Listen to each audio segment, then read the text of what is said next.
Alors Luc Carvounas, il est député socialiste et il est candidat au poste de premier secrétaire du PS. Il a appelé à un congrès de clarté. Il espère bien que les résultats du prochain congrès ne seront pas truqués. C'est pour donner une idée de l'ambiance.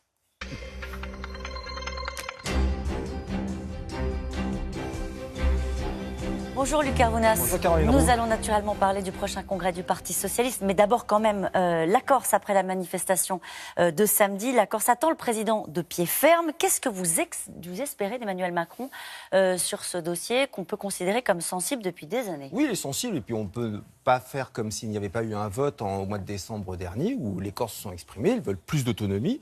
Et en même temps, moi j'attends du président de la République qu'il soit très clair et très ferme parce que les Corses n'attendent pas une énième révision constitutionnelle. Je crois qu'il y en a déjà eu 5 en près de 30 ans. Ce qu'attendent les Corses, c'est que l'État français soit à leur côté pour le développement de leurs services publics. Je regardais cet appel de la CGT à Bastia concernant une EHPAD pour que la Corse, qui semble se paupériser d'année en année, puisse retrouver de la vitalité économique. Voilà ce que les Corses souhaitent. Oui, enfin, ils attendent des choses très très concrètes. Oui.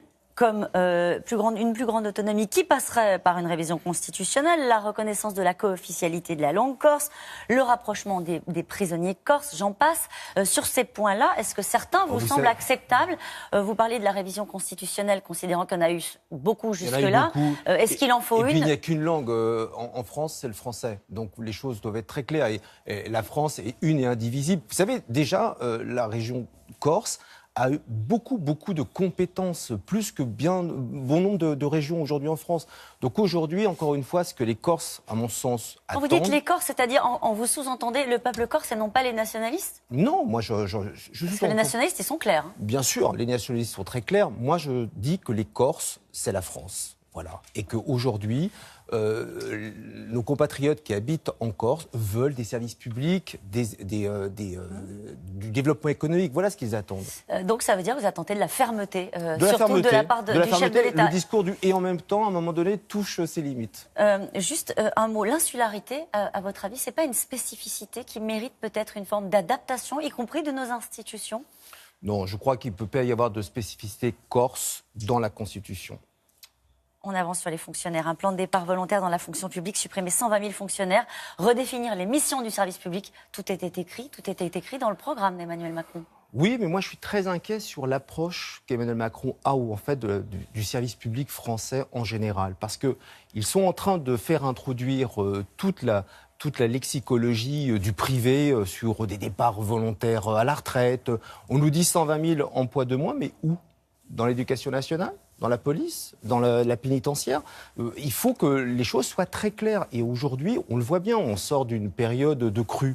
Moi, je m'en suis encore une fois rendu compte. J'ai été le maire d'Alfortville où on se rend compte que des femmes et des hommes au quotidien sont là justement pour faire en sorte que nous n'ayons pas de difficultés dans nos vies. Donc il faut les respecter, il faut les revaloriser. Je pense que l'approche qu'a aujourd'hui Emmanuel Macron sur le service public est une approche purement comptable, de tableau Excel, comme on l'a déjà compris au moment, souvenez-vous, de la rentrée de septembre dernier, où on a eu 160 000 emplois aidés qui ont été licenciés.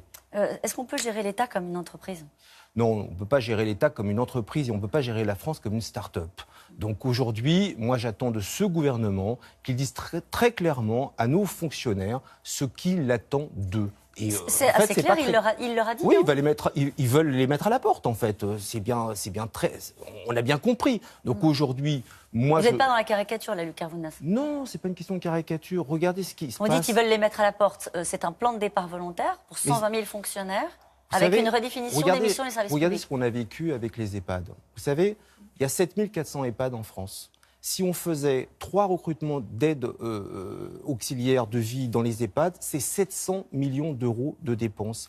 Pourquoi on a une vision uniquement comptable des choses alors qu'on pourrait, au contraire, faire plus et mieux de services publics? Donc plus et mieux de services publics, ça veut dire que, je rappelle que vous êtes candidat au poste de premier secrétaire du Parti socialiste, ouais. Ça veut dire qu'il faut aller vers du recrutement dans le service public, ça veut dire qu'il faut créer des postes dans le service public. Vous parliez de l'éducation nationale, François Hollande avait annoncé la création de 60 000 postes dans l'éducation nationale. Et nous avions fait de l'éducation nationale une priorité. À un moment donné, oui, il faut assumer qu'il y a certains champs du régalien portés par l'État où il faut recruter, que ce soit dans la police, nous l'avions fait, que ce soit dans l'éducation nationale, que ce soit aujourd'hui auprès de nos anciens. Oui, il faut recruter, mais à bon escient. Les fonctionnaires ont-ils vocation à profiter de la reprise, du retour de la croissance ? Écoutez, en tous les cas, cette reprise, retour de la croissance, c'est quand même le travail que nous avons fait dans le précédent quinquennat. On ne va pas nous faire croire qu'en 8 mois, nous avons retrouvé près de 2 points de croissance. Et aujourd'hui, il faut être fier de ce résultat. Et je pense que récupérer les 20 milliards finalement en plus uniquement pour l'affecter à une diminution de la dépense publique, ce ne serait pas une bonne méthode. Je pense qu'il faut récupérer une partie, comme je l'expliquais, pour réinjecter notamment dans nos services publics. Il y avait des législatives partielles ce dimanche avec une double défaite des candidats à La République En Marche, ou on peut dire une double victoire des candidats Les Républicains. Le PS fait de la figuration ?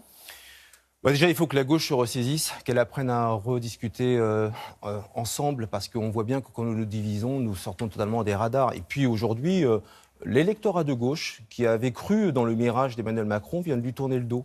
Aujourd'hui, la gauche n'est plus sensible aux sirènes de la politique menée par Édouard Philippe, comme d'Emmanuel Macron. Dire ça ? Le résultat, regardez ce qui s'est passé dans le Val d'Oise, où, somme toute, la candidate de La République En Marche aurait dû a priori gagner. En fait, vous avez une mobilisation de l'électorat de droite. La droite, aujourd'hui, souhaite prendre sa revanche, et il faut que la gauche soit prête pour être à nouveau au rendez-vous. Et moi, c'est à cela que je travaille dans le cadre de ce congrès. C'est pour ça que je parle de la gauche arc-en-ciel, cette gauche qui doit apprendre à dialoguer tous ensemble. C'est la nouvelle gauche plurielle. Non, la gauche arc-en-ciel, ce n'est pas la gauche plurielle. Ce ne sont pas que les partis politiques, ce sont aussi les syndicats, les associations citoyennes, c'est finalement toute la société civile. Alors vous avez appelé, je le disais tout à l'heure, de vos voeux à un congrès de clarté. Oui. Et vous avez dit, ce que je crois et ce que je crains, c'est que l'on rejoue les congrès d'hier. Ce n'était pas que des bons souvenirs, les congrès d'hier. Est-ce que vous avez obtenu des garanties sur les conditions d'organisation ? Écoutez, moi, ce que je souhaite, c'est que demain, celui qui sera élu premier secrétaire du Parti socialiste soit élu de belle manière. Et je vois, puisque j'ai commencé un Tour de France depuis septembre dernier, qu'il y a aujourd'hui des forces militantes qui nous manquent, ne serait-ce que pour organiser le scrutin. Et je sais aujourd'hui que la direction collégiale fait attention à cela, mais rien ne serait pire que le doute. Donc moi, je veux que les choses s'organisent de belle manière. Vous considérez que vous faites figure de favori ?